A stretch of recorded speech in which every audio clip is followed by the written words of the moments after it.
오늘은 하나님 중심으로 사는 2024년도라는 제목을 가지고 함께 은혜를 나누려고 합니다. 지난주 우리가 여수룬이라는 애칭으로 부르시는 하나님의 은혜에 대해서 함께 나눴죠. 2023년도를 마무리하는 시점에서 사실 여수룬이라고 애칭을 받는 것이 참 부끄럽다. 왜 우리가 그 애칭이 부끄럽냐라고 했다면 여수룬이란 애칭의 뜻이 올바르고 정직하고 의롭다란 뜻 아니었습니까? 사실 우리의 삶을 한 해의 삶을 되돌아보면 내가 정말 하나님 앞에서 올바르고 정직했고 의로웠는가를 물어본다면 참 부끄럽다라는 생각을 갖게 되었죠.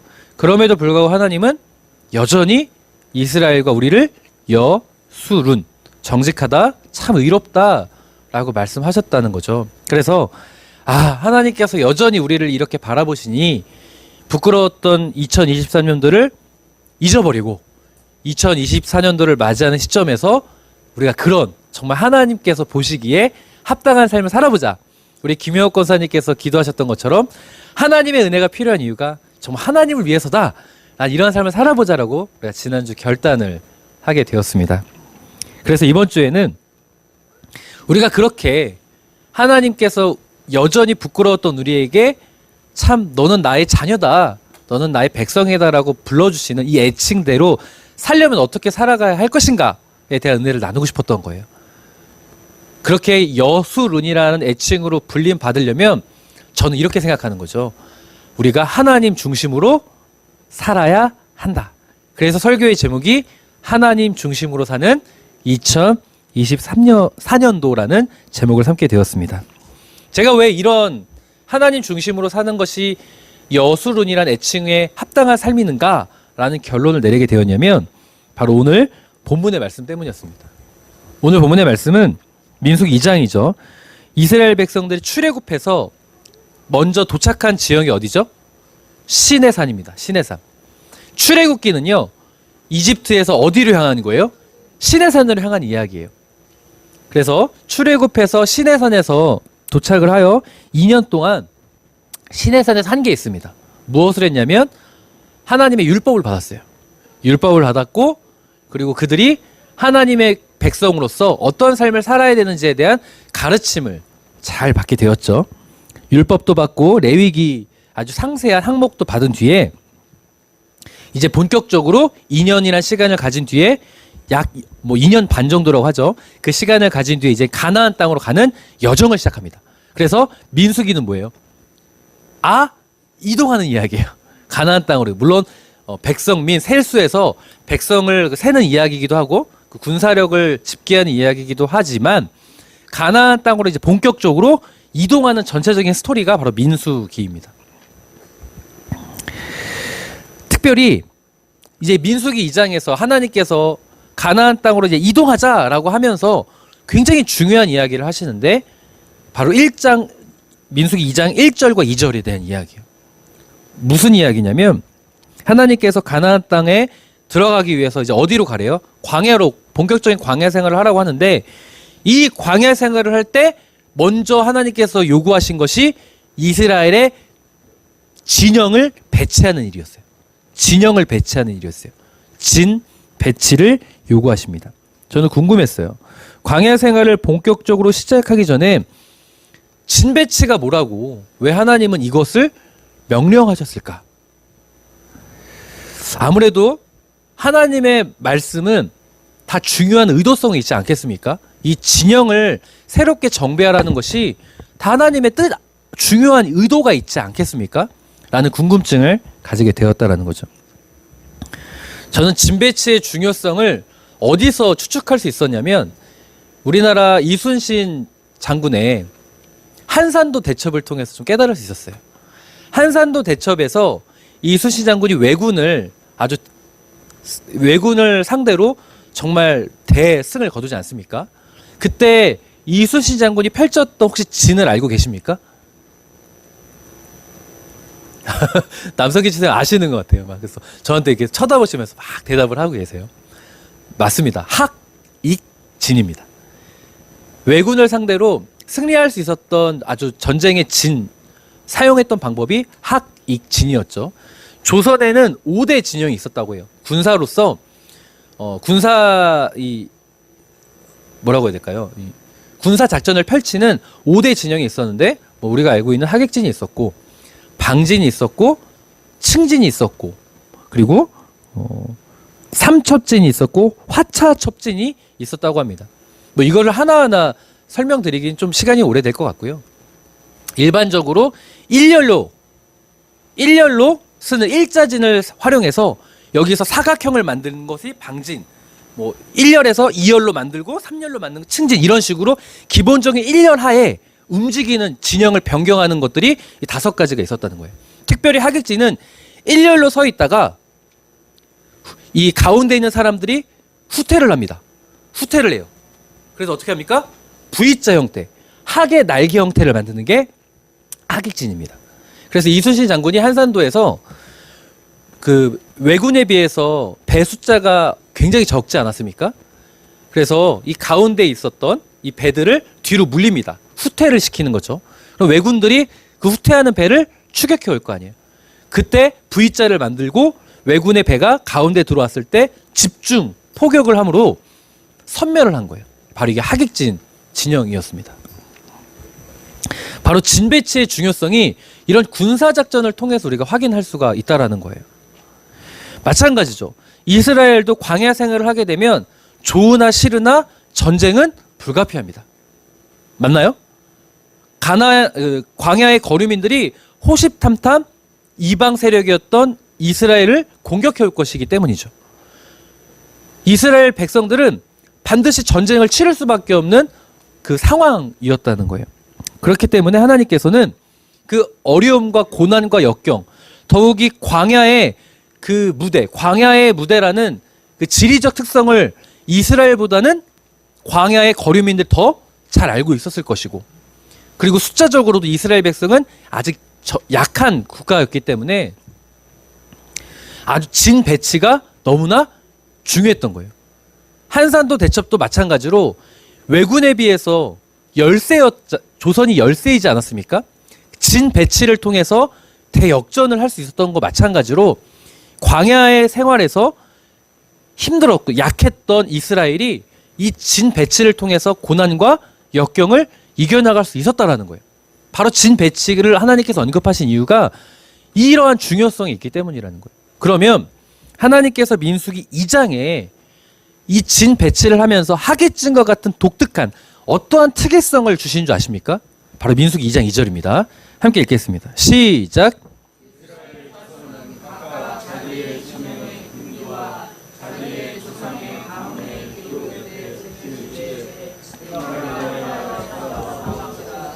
아멘.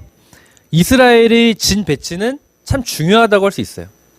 광야에서 살아남기 위해서 어려움을 상대하고 고난을 상대하기 위해서 아무래도 지리적으로나 불리했기 때문에, 환경적으로나 불리했기 때문에 진 배치의 중요성은 하나님께서 강조하셨던 것 같습니다. 그런데 하객진처럼 학의 날개를 모양으로 하는 그 특이점을 가졌던 것처럼 이스라엘 진의 특이점은 무엇이었냐? 2절에 나왔어요. 사방을 이스라엘 12지파를 세 지파씩 4개로 나눕니다. 동, 서, 남, 북으로 나눕니다. 이 사방으로 진을 칩니다. 동쪽을 지키는 세 지파가 있고 서쪽, 남쪽, 북쪽을 지키는 세 지파씩이 있어요. 그리고 그 사방 가운데 회막을 둡니다. 회막이 뭐죠? 성막이죠. 성막은 그것도 뭐죠? 이스라엘에게 성막은 하나님이 임재 장소예요. 다시 이야기해서 사방으로 진을 치되 가운데 성막을 두었다라는 건 하나님 중심으로 살라는 뜻이에요. 이 본격적인 광야 생활을 하는데 너희들의 진의 가장 중요한 특이성은 뭐냐면 세상 소리, 세상 말, 세상 전략 이거 추구하지 말고 하나님 말씀을 붙잡고 하나님 중심으로 사는 것이 광야 생활의 아주 중요한 포인트라고 하나님께서 말씀하고 있는 거예요.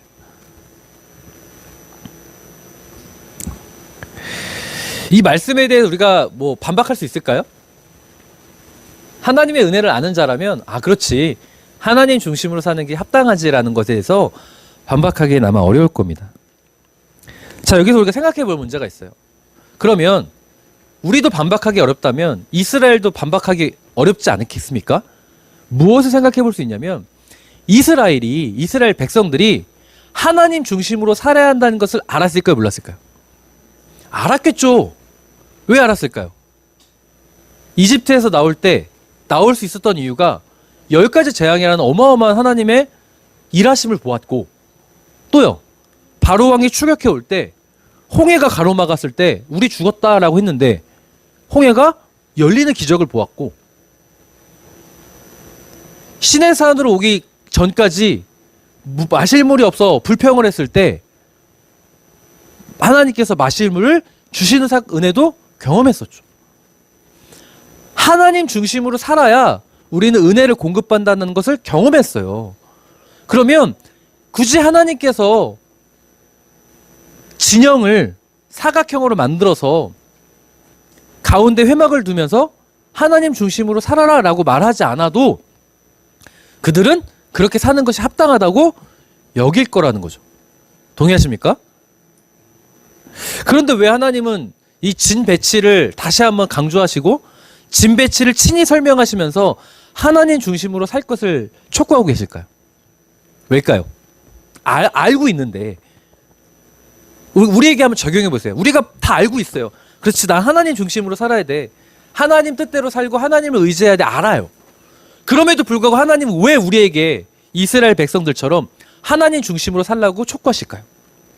한번 나를 한번 적용해 보세요. 왜일 것 같습니까? 한 나를 빗대어 생각해 보세요.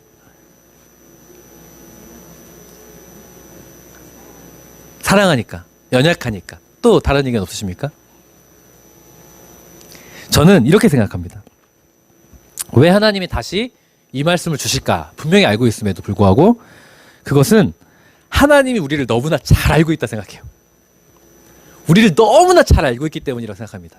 한번 말씀 볼까요? 출애굽기 16장 3절 함께 읽겠습니다. 시작.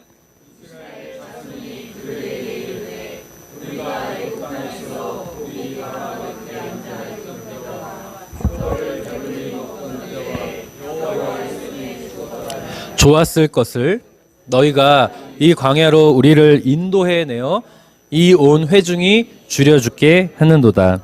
아멘. 이스라엘 백성들이 모세와 아론을 향하여 원망합니다. 원망한 이유 간단해요. 우리가 애굽에 있었으면 이렇게 힘들지 않았을 텐데, 우리가 이집트에 있었으면 먹고 싶은 거 먹을 수 있었을 텐데 라고 불평을 하는 거예요. 이 말은 뭔지 아십니까? 이스라엘 백성들은 겉모습은 아브라함의 자손이고 지금 하나님의 은혜를 체험했기 때문에 나는 하나님의 자녀라고 외쳐요. 그렇지만 어디에 더 길들여져 있고 어디에 더 익숙하냐면 이집트의 삶이 더 익숙한 거예요. 이집트의 모습이 나에게 더 편한 거예요. 이걸 우리에게 적용해 보자면 교회를 다니고 하나님의 자녀고 하나님의 은혜를 알고 있음에도 불구하고 내가 자꾸 어디로 내 몸이 익숙하게 가냐면 세상 것에 내가 자꾸 가는 거예요. 그게 편한 거예요. 그래서 조금 뭔가 잘 안 되면 세상을 빗대서, 세상의 기준을 빗대서, 이집트의 기준을 빗대서 하나님께 원망하는 거 마찬가지로 내가 세상 기준에 추구했던 것을 빗대서 하나님을 향하여 원망하는 거예요. 하나님은 그런 우리를 너무나 잘 알고 있다고 생각합니다. 우리를 너무나 잘 아시니까 강조하시는 거 싶은 거예요. 그러니까 제발 하나님 중심으로 좀 살아라. 너희들 아직까지 여전히 세상에 익숙한 거 내가 아니까 하나님 중심으로 살 것을 하나님은 촉구하고 계신다라는 거죠. 우리는요, 하나님 어려움을 만나면 하나님을 의지해야 한다는 걸 잘 알아요. 그런데 자꾸만 내가 어떤 생각이 먼저 떠오르는지 아십니까? 하나님을 의지해야 된다는 걸 알고 이렇게 예배의 자리나 함께 대화를 통할 때는 그렇지, 하나님을 의지해야지, 하나님과 함께 해야지 알아요. 근데 이상하게 내가 자꾸 어느 생각에 더 익숙해지냐면 세상 생각으로 자꾸만 내가 그걸 붙잡으려고 내 몸이 본능이 자꾸 그렇게 향하고 있다라는 거죠. 그러니 하나님은 이 민수기 2장의 진 배치를 설명하면서 우리에게 무엇을 요구하시는 거냐면 우리가 애굽으로 향하는 본성을 이겨내고 그 익숙한 그 본성을 이겨내고 광야의 인생을 만나도 하나님 중심으로 살아라. 하나님 중심으로 살아야 된다라는 것을 가르쳐주고 계시다는 거예요. 그리고 하나님은요, 뿐만 아니라 이렇게 하나님 중심으로 사는 삶에게 어떠한 은혜가 있는지 가르쳐 주십니다. 이 광야의 인생을 살아가는 우리들에게 하나님 중심으로 살아가면, 야, 제발 그 애굽에 익숙한 것을 쫓지 말고 하나님 중심으로 살아라. 그러면 어떤 은혜가 있냐면이라고 말하면서 설명해 주고 있다라는 거예요. 이 진 배치를 통해서. 이 진 배치의 구조를 보면 너무나 놀랍습니다. 혹시 성도님들 성경책에 이러한 그림 있으십니까? 저는 이러한 그림이 있어요. 진 배치가 어떻게 이루어졌는지 자세하게 그림이 그려져 있습니다. 본인이 가지고 성경책 중에 이런 진 배치가 나와 있는 성경책도 있으실 거예요. 하나님은 12지파를 4지파로 나눠서 동, 서, 난, 북으로 지파를 배치시켰습니다. 여기를 우리가 볼 수 있어야 돼요.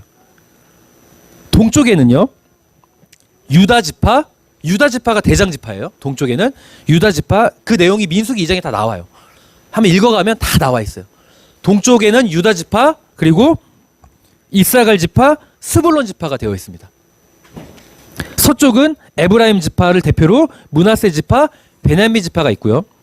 남쪽은 르우벤 지파를 대표로 시므온, 갓 지파가 함께 있고, 북쪽은 단 지파를 대표로 납달리와 아셀 지파가 기록되어 있습니다.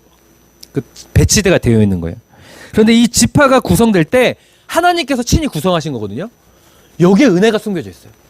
하나님께서 이 지파를 동서남북으로 배치할 때 너무 놀라운 게 있는데, 동쪽의 유다, 이사갈, 스불론 지파는요, 야곱의 첫째 아내 레아를 통해 낳은 아들들입니다.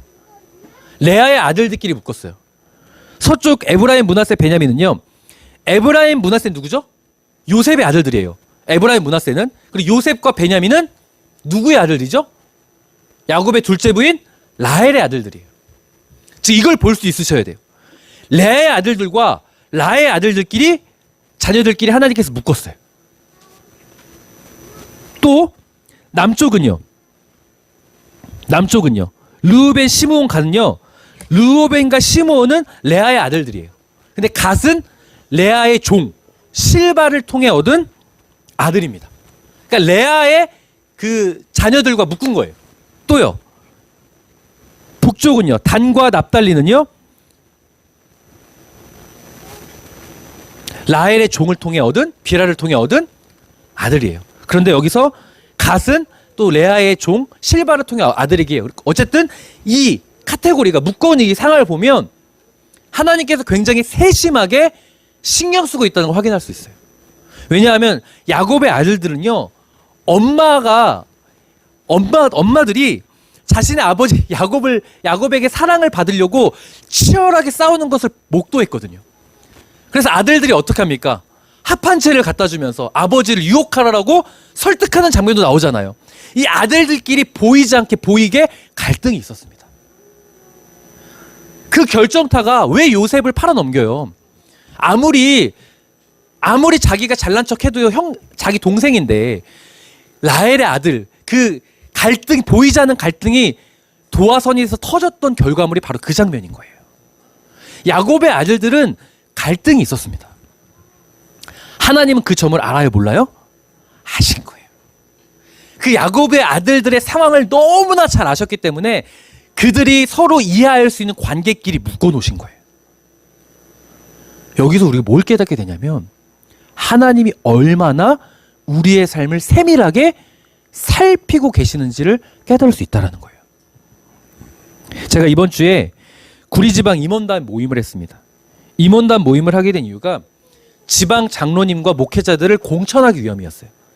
새로운 임원을 뽑고 새로운 리더를 뽑는 이 과정들을 그 임원단들에게 임원단이 위임받아서 이 공천을 하게 되어 있습니다. 임사자를 정하고 위원장을 공천하는 게 있어서 이 목사님과 장로님들을 최대한 배려해야 했어요. 왜냐하면 어느 공동체나 갈등이 있어요. 관계 속에서 드러나는 갈등이 있고 드러나지 않은 갈등이 있죠. 또 이분들끼리 서로 관계가 친하게 되다 보니까 이 관계를 무시하고 서로 갈등 있는 관계, 보이지 않지만 함께 묶어버리면 이게 공동체가 돌아가지가 않는 거예요. 그래서 회의가 굉장히 길어졌습니다. 한 명 한 명 신경을 쓰는데 제가 너무 길어지니까 감리사님께 이야기했어요. 감리사님, 우리 감리교회는 감리사의 힘이 절대적 아닙니까? 감리사님이 당신 맡으십시오, 당신 하십시오라고 하면 절대 순종해야 되는 거 아닙니까? 머리가 너무 아프니까 그냥 지목하시죠. 제가 이렇게 얘기했어요. 감리사님 뭐라고 하는지 아십니까? 안 돼요. 목사님 안 돼요. 이거 지금 이게 이분들 이렇게 묶으면 큰일 나요. 그러니까 우리가 시간이 오래돼도 하나하나 신경 써서 배치해야 됩니다라고 말씀하시는 거예요. 마찬가지죠. 하나님은 절대자세요. 동의하십니까? 하나님이 너 여기 해, 너네 지파 이렇게 가 라고 하면 내가 불편한 관계여도 아멘 해야 돼요. 하나님은 절대자니까. 동의하십니까? 근데 하나님은 우리가 불편할 걸 너무나 잘 아시고 우리의 삶에 뭐가 필요한지 너무나 잘 아시니까 차마 내가 말 못할 걸 아시고 다 세밀하게 신경 쓰고 있다는 거예요. 이 진배치를 통해서 우리가 그것을 깨달을 수 있다라는 겁니다. 하나님은요, 광야의 인생을 마주한 우리에게 하나님 중심으로 살 것을 촉구하십니다. 그런데 그냥 촉구하시는 게 아니라 이것을 붙잡으셔야 돼요.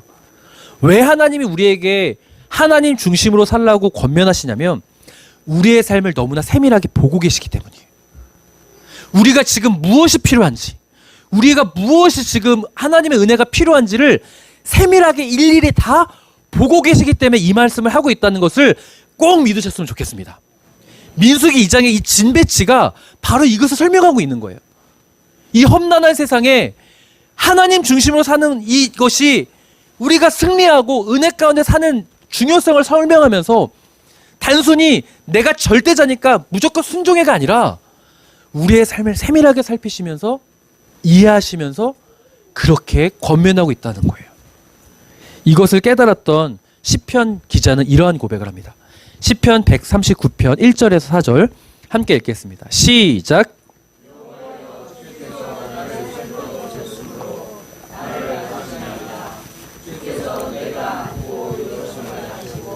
멀리서도 나의 생각을 밝히 아시오며 나의 모든 길과 내가 눕는 것을 살펴보셨으므로 나의 모든 행위를 익히 아시오니.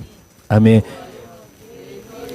알지 못하시는 것이 하나도 없으시니이다. 아멘. 시편 기자가 고백합니다. 하나님은 나에 대해 알지 못하는 것이 하나도 없다. 성도님들 믿으십니까?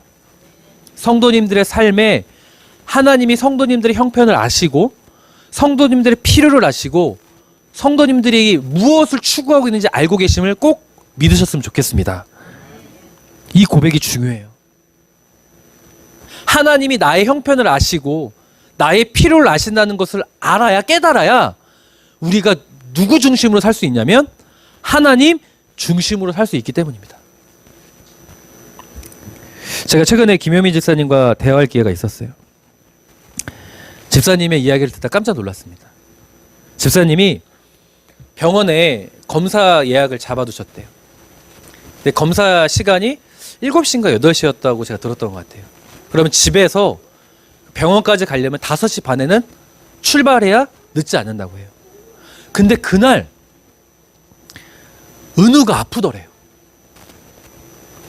그래서 은우를 데리고 소아과를 갔는데 참 이게 애가 타는 상황인 거죠. 소아과 사람이 너무 많은 거예요. 최근에 독감이 유행이지 않습니까? 그러니까 발을 동동 구를 수밖에 없는 거예요. 시간은 가죠. 난 5시 반에 빨리 가야 되는데 은우가 감사하게 진찰을 받았는데 5시 조금 넘는 시간에 진찰을 받고 나왔대요. 이제 병원에 가면 문제가 있어요, 없어요? 빨리 집에 가서 은우를 데려주고 병원 가면 문제가 없는데 진짜 문제가 발생했습니다. 사실 집사님이 여기서 게으름병이 나온 거예요. 은우가 다음날 레슨을 받으러 가야 했대요. 레슨을 받으러 가려면 이 큰 선생님이란 뭐 작은 선생님 이런 표현이 있는데 그 큰 선생님, 아주 중요한 선생님을 만날 때는 복사를 복사해 가고 재본을 해 가야 된대요. 근데 우리가 은우가 그 하는 과정은 전문 피아니스트 과정이잖아요. 그 꿈꾸는 거잖아요. 이렇게 악보 한 장 이렇게 복사하는 정도가 아니라 악보 책을 만들어가는 제본을 해가야 되는 거예요. 네, 집사님께서 죄송해요, 집사님. 약간의 게으름병이 발동하셔서 원래 화요일을 하려고 하다가 아휴, 내일 수요일 날 오전에 하면 되겠지. 예를 들자면, 그러니까 요일을 제가 굳이 정확하진 모르겠지만 이런 식으로 내일 하면 되겠지라고 생각을 하셨다는 거예요. 근데 아니 이게 웬걸? 은우를 소아과를 데리고 가 있는 생각이 된 거예요. 그래서 은우를 소아과를 데리고 가서 갔다 왔더니 시간이 30분도 안 남은 거예요. 문제는 병원을 갔다 오면 밤 10시가 넘겠죠? 그럼 복사집이 문을 닫겠죠? 프린트로 복사할 수 있는 수준이 아닌 거예요. 제본을 못 하죠? 그럼 어떻게 돼요? 다음날 레슨을 가서 은우는 공개 망신을 당해야 되는 거예요. 어떡해요 이거.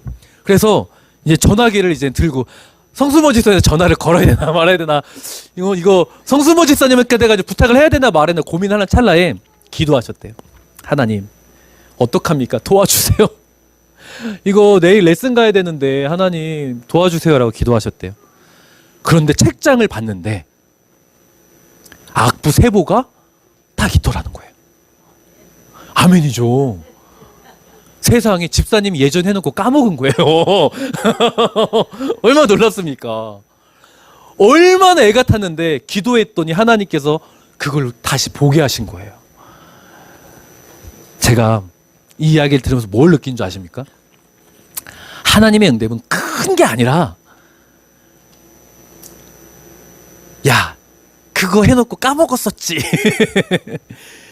다시 떠오르게 하시고 생각나게 하시고, 하나님은 우리의 삶에 이렇게 세밀하게 응답하신 하나님이시라는 걸 느꼈습니다. 우리는 거대한 일에만 하나님의 응답을 주신다 생각하는데 하나님은요, 우리가 기도하고 하나님께 맡기려고 하면 정말 우리의 삶에 하나하나 세밀하게 살피신 은혜가 있다는 것을 꼭 나누고 싶었어요. 제가 동시에 또 그 이야기를 들으면서 무엇을 느꼈냐면 하나님께서 김현미 집사님에게 큰 위로를 주셨다고 확신했습니다. 우리는 지금 하나님 앞에 김현미 집사님에게 찾아온 큰 문제가 해결되길 구하고 있죠. 근데 마치 어떻게 느꼈냐면, 사랑하는 딸아 잘 봐라, 너가 구하는 이렇게 하나 작은 일에도 내가 하나하나 응답해 주니 두려워 말고 나를 신뢰하라라고 하나님께서 말씀하신 것처럼 느껴졌습니다. 왜냐하면 이것뿐만 아니라 고양이 사건도 있거든요. 고양이가 소변이 나오지 않아서 하나님께 기도했대요. 하나님, 지금 얘까지 속썩이면 안 돼요, 하나님. 그리고 이게 자꾸 재발된다고 하는데 돈이 자꾸 나가면 걱정됩니다, 하나님. 기도했더니 갑자기 소변이 열렸답니다. 얼마나 하나님이 세밀하게 응답하십니까? 이런 과정들을 통해서 저는 무엇을 느꼈냐면, 걱정하지 말라고, 두려워하지 말라고, 이렇게 하나하나 내가 너와 함께 있으니 나를 신뢰하라고 하나님께서 말씀하신 것처럼 느껴졌습니다. 성도님들, 이렇습니다. 하나님이 이런 분이세요. 하나님은요, 우리의 삶을 세심히 살피시고 이해하시는 분이심을 믿으셨으면 좋겠습니다. 그것이 민수기 2장에 진배치를 통해서 말씀하고 있는 거예요. 그냥 단순하게 동쪽은 너네들이 맡아 이런 개념이 아니라 하나님이 다 그들을 이해하시고 살피시면서 우리의 삶에 하나님을 의지하고 하나님 중심으로 살 것을 말씀하시면서 우리의 삶을 다 살피시고 계시기 때문에 그렇게 말씀하신다는 것을 믿으셨으면 좋겠습니다. 그럼 마지막으로 질문할게요. 성도님들, 그럼 하나님 중심으로 사는 게 무엇이겠습니까? 한번 대답해 보십시오. 하나님 중심으로 사는 게 뭘까요? 하나님 말씀을 따라 사는 것이다. 또 다른 의견 없으십니까? 하나님 사랑하는 거, 또 다른 의견 없으십니까? 매사 하나님 의지하는 거, 다 맞아요. 한번 인터넷 검색해 보세요. 하나님 중심으로 사는 것이라고 하잖아요. 목사님은 설교의 정의가 다양합니다. 마태복음 16장 24절 자기를 부인하고 자기 십자가를 지고 따를 것이다, 이런 말씀부터 어떤 목사님은 에베소서 5장 말씀 붙잡고 기도하는 삶이다. 이게 막 목사님들 다양해요, 정의가. 그리고 임목사의 정의는 무엇인가? 저는 오늘 김효옥 권사님과 쿵짝이 잘 맞는군요. 저는 하나님을 사랑하는 것이라고 생각합니다. 하나님을 사랑하는 것이다. 성도님들, 저희 가정에 8년 만에 귀한 자녀를 얻으면서 제 중심이 자녀가 됐어요. 성도님들도 마찬가지 아닙니까? 성도님들이 자녀가 있기 전과 자녀를 얻은 뒤에 삶이 어떻게 바뀌었나요? 제가 굳이 더 설명하지 않아도 되겠죠. 왜요? 왜 자녀 중심이 됐습니까? 질문해 볼게요. 왜요? 그렇죠. 저는 이거 왜 김효옥 권사님과 일맥상통하게 사랑하는 것이라고 결론을 내리게 됐냐면 이걸 경험했기 때문이에요. 자녀를 얻고 나니까 제 인생이 자녀 중심으로 생각하고 자녀 중심으로 미래를 고민하고 있더라고요. 성도님들의 삶도 자녀가 있기 전과 있은 후에 삶이 완전히 달라졌을 거예요. 내가 예전에 고민하던 바가 자녀를 얻고 난 뒤에 자녀의 미래를 염두에 두면서 고민하게 되죠. 왜요? 사랑하니까. 자녀 중심이 되는 거예요. 하나님 중심으로 살아간다는 건 말씀을 읽고 말씀을 의지하고 예배하고 기도하고 다 맞다고 생각해요. 근데 그것은 왜 우리가 하나님을 예배하는 줄 아세요? 사랑하니까. 우리가 왜 말씀을 읽는 줄 아세요? 하나님을 사랑하니까. 왜 하나님을 의지하는 줄 아세요? 하나님을 사랑하니까. 우리가 하나님 중심으로 살아간다는 건 하나님을 사랑하는 것이라고 저는 믿습니다. 하나님을 중심으로 살아간 대표적인 사람이 누굴까요? 다윗이죠. 다윗이 이런 고백을 합니다. 시편 18편 1절 함께 읽죠. 시작. 나의 힘이신 여호와여 내가 주를 사랑하나이다. 아멘. 다윗이 이 고백을 할 때가 언제냐면 사울의 손에서 하나님이 자기를 구원해 주셨을 때 고백하는 거예요.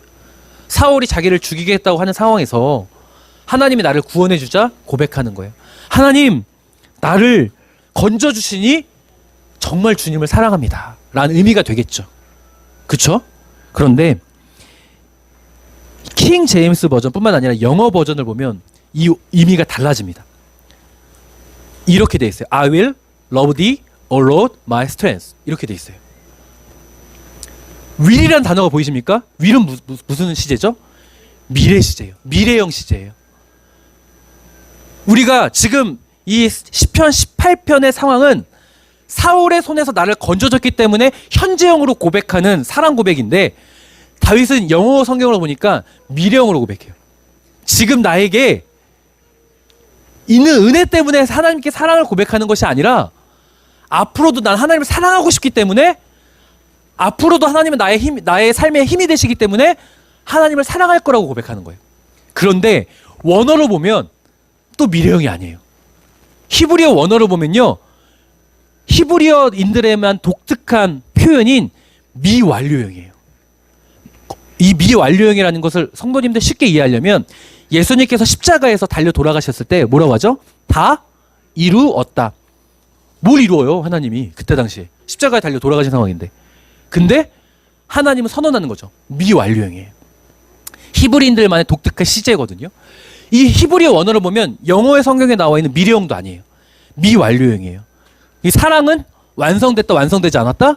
완성되지 않았다는 거예요. 이 말은 뭐예요? 앞으로도 사랑을 완성하기 위해서 나는 사랑하고 사랑하고 사랑할 거라는 거예요. 그래서 이거를 원어에 가깝게 설명하면 이렇습니다. 제가 화면에 기록해놨어요. 화면에 보시죠. 사울과 원수로 고통 중에 있을 때에도 하나님을 사랑하고 있었고 현재형으로 원수들의 손에 벗어난 지금도 하나님을 사랑하고 있고 그리고 앞으로도 어떤 일이 일어나도 하나님을 사랑하겠습니다. 이게 바로 시편 18편의 참된 의미입니다.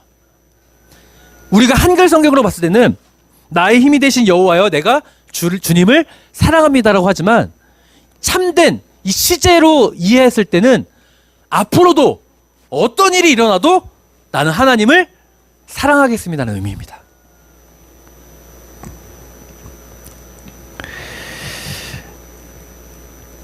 성도님들이 자녀를 사랑한다고 말할 때 어떤 의미로 사용하십니까? 바로 이런 의미 아닙니까? 자녀가 나에게 잘해줬기 때문에 사랑하십니까? 내 말 잘 들어서 사랑합니까? 아니잖아요. 자녀를 사랑한다고 말할 때 시편 18편의 원어의 고백처럼 자녀에게 어떤 일이 일어나도 내가 지켜줄 거고 내가 무슨 수를 써도 너를 사랑할 거야 라고 말하지 않습니까? 그런 의미의 사랑 아닙니까? 아멘이십니까? 저는 자녀를 만나니까 사랑한다는 의미가 이런 의미라는 걸 비로소 깨달았어요. 그렇지. 이 존재 자체가 어떤 상황을 만나도 내가 지켜줄 거고 내가 함께 할 거고 내가 사랑해야지. 성도님들, 다윗이 하나님 중심으로 하나님을 사랑한다고 말할 땐 바로 이런 의미로 고백한 거예요.